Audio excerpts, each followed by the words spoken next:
Overcast skies in Buffalo tonight, but we could see some lightning. Hey guys, Carmine Bianco from WagerTalk.com. I'm here to talk to you about the Buffalo Sabres and the Tampa Bay Lightning from KeyBank Arena tonight. The Buffalo Sabres minus 115, Tampa Bay minus 105. The total sits at 7. 0-2 start for the Sabres so far. They didn't look good in a 5-1 loss in their home opener to the New York Rangers. They looked much better despite losing 3-2 in their first away game, which was the home opener for the New York Islanders. And I think the takeaways from that game are positive ones. The team in the second and third periods started to skate a little better, started to get more offensive chances on goal. And we have to remember, this is a team that last season was one of the highest scoring teams in the NHL. Defensively, they were just as bad defensively as they were good offensively. And if you look at the final numbers last year, you'll see that in their goal differential.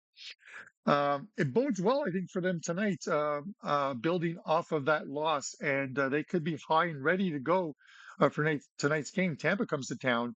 Tampa's 3 games into the season. They opened up with a 5-3 win at home, completely dominating Nashville in that first period, but then fell off in the second and third periods, allowed Nashville back into the game. Then they head on the road. 2 bad games for them. They lose in Detroit 6-4, head to Ottawa, and lose 5-2. Now, if you've watched Puck Time, Andrew McInnes and I did some previews, and I talked about this Tampa Bay team and how I thought they're likely to struggle in the first month and a half of the season. That's because their star goalie, Andrei Vasilevsky, is out injured. He's on the IR, I think, for 6 to 8 weeks, recovering. He's supposed to be back for American Thanksgiving. We're not quite sure in and around that time whether he'll even be ready to play at that point. So it's been Johansson, who they picked up in the offseason, and a slew of different backup goalies. We saw a goalie signed on a 2-way contract from Sweden's league for that game on the weekend in Ottawa, in which they lose 5-2.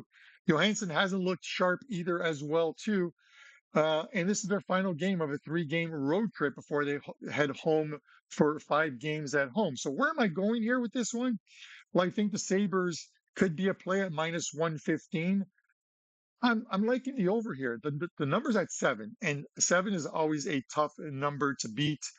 You could give it some time and maybe see if a 6.5 with some juice pops up.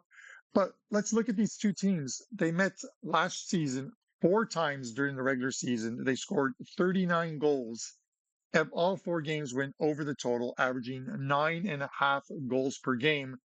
And this Sabres team is trying to get back to where they were last year with an offense that I scored a ton of goals.